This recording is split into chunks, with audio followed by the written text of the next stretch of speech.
इस भौतिक संसार में हम देखते हैं अच्छी से अच्छी पवित्र चीज किसी अपवित्र चीज के संपर्क में आकर के दूषित हो जाती है, प्रदूषित हो जाती है। Right, this is common experience.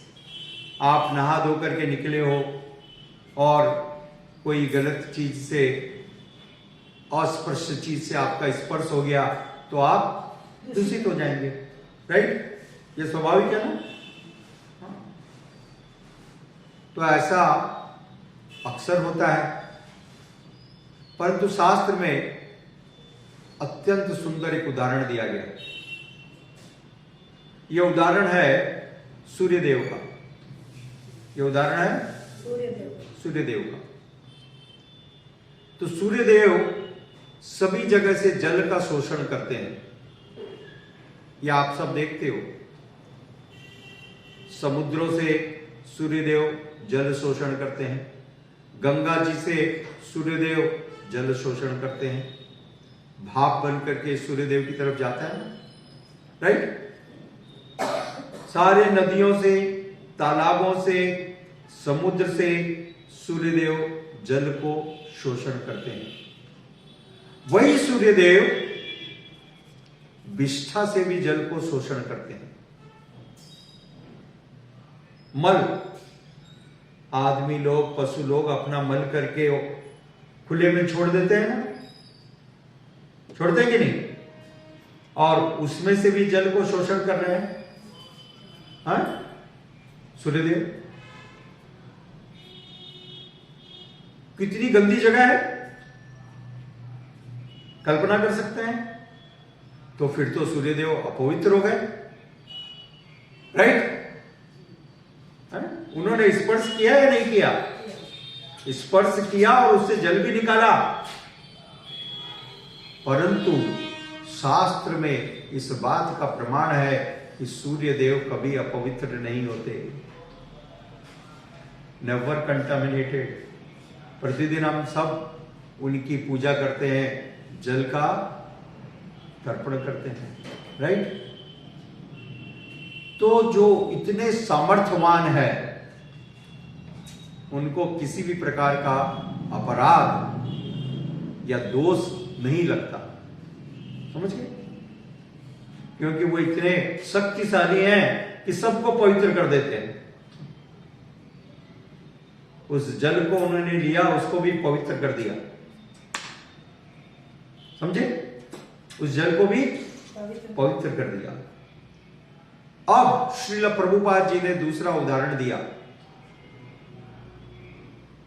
यह दूसरा उदाहरण है गंगा जो पवित्र है, भगवान के चरण कमलों से निकली है, पवित्र में। वर्षा के ऋतु में बहुत बारिश होने पर कीचड़ हो जाता है, बहुत सारी गंदगी सड़क से, शहरों से निकल करके उस गंगा में चली जाती है। राइट, और जब कीचड़ होता है तो कीचड़ के समय क्या होता है, बहुत सारे जीव उसमें पैदा हो जाते हैं स्वाभाविक रूप से। कीचड़ में कीड़े, कीचड़ के कीड़े हैं, मेरे जैसे कीचड़ के कीड़े। तो इस प्रकार से कीचड़ में कीड़े पड़ करके उस कीचड़ से बुदबुदे निकलते हैं। कीचड़ से, हाँ, हवा के छोटे छोटे, देखा होगा आपने, कहीं पर भी आप देखो, कीचड़ के सामने खड़े रहोगे, तालाब के किनारे पर खड़े रहो तो हवा के बुदबुदे निकलते हुए दिखाई देते हैं। राइट, परंतु कीचड़ होने के बाद भी, बुदबुदे निकलने के बाद भी वो जल अपवित्र नहीं माना जाता।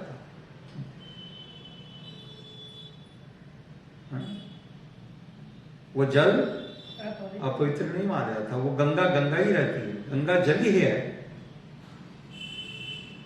वो गंगा जल ही है, वो पवित्र है। ठीक है, इस उदाहरण के द्वारा श्रील प्रभुपाद जी ने स्पष्ट किया कि जो भक्त हैं, भगवत भक्त हैं, भगवान की सेवा में प्रेम के साथ स्थित हैं, उनके शरीर में किसी भी प्रकार का दोष, उनके कार्यों में किसी भी प्रकार का दोष देखने की आवश्यकता नहीं है, क्योंकि उनके कार्य इतने महान हैं। समझ रहे?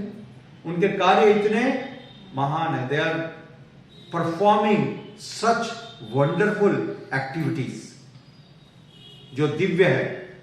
इसलिए ऐसे दिव्य भक्तों के चरित्र में, उनके जीवन में, उनके शरीर में नाना प्रकार के तथाकथित दोषों को देखने की आवश्यकता नहीं है।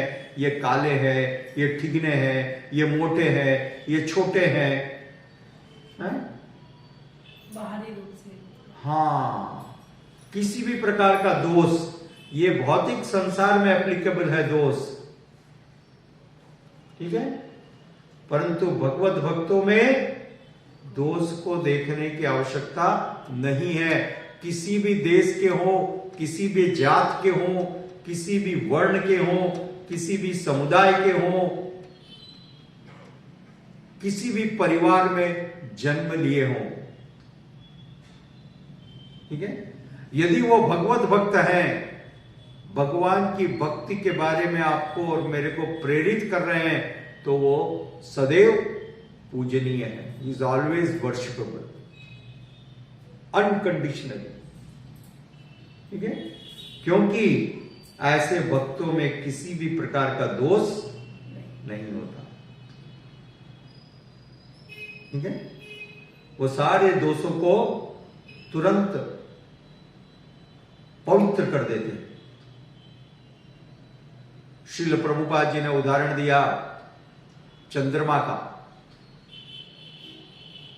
दूसरा उदाहरण है चंद्रमा का। कई लोग कहते हैं चंद्रमा में धब्बे हैं। रात के समय आप देखो तो चंद्रमा में धब्बे दिखाई देते हैं, खरगोश के जैसे, राइट, परंतु यह दोष नहीं है, यह उनकी सुंदरता को बढ़ाता है, ठीक है। जिस प्रकार से माताएं अपने सुंदर मुख कमल पे एक टीका लगा लेती है, देखते हो ना, कई बार बच्चों को लगा देती है, खुद लगा लेती है, पूरा श्रृंगार करने के बाद में एक काला टीका इधर या एक इधर या एक इधर, है, बोले ये क्यों? तो ये ब्यूटी स्पॉट है। ये क्या है? Beauty spot. हाँ, ब्यूटी स्पॉट। तो इसी प्रकार से भगवत भक्तों में ये किसी भी प्रकार का दोष देखने की आवश्यकता नहीं है। सिर्फ आप एक चीज को ग्रहण कीजिए, वो आपको भक्ति में कितनी प्रगति करवाते हैं, ठीक है। और ये जो शारीरिक प्रकार के, नाना प्रकार के दोष हो सकते हैं किसी में, शारीरिक दोष हो सकते हैं, परंतु ये शारीरिक दोष उनके चरित्र में देखने की आवश्यकता नहीं है। ऐसा मत सोचिए कि ये तो बहुत अच्छा गाते हैं, ये फलाना भक्त, और ये महाराज तो ये तो अच्छा गाते नहीं, ये तो महान भक्त नहीं है, अच्छा भक्त नहीं है, राइट। तो ये ऊपरी बात है, ये गाना, ये प्रवचन करना, ये नाना प्रकार से बहुत सारी नाना प्रकार की कलाएं हैं, योग्यताएं हैं। तो किसी में कोई कम हो तो इससे उनकी भक्ति बाधित नहीं होती। हमारी स्वयं की दृष्टि का दोष। हाँ, आपकी दृष्टि का दोष है जिसको दूर करना पड़ेगा। इसलिए श्री ईशोपनिषद में कृष्ण कृपा मूर्ति श्रील ऐसी भक्ति वेदांत स्वामी प्रभुपाद जी ने विस्तार में इसको समझाया। हरे कृष्ण। श्रील प्रभुपाद की जय।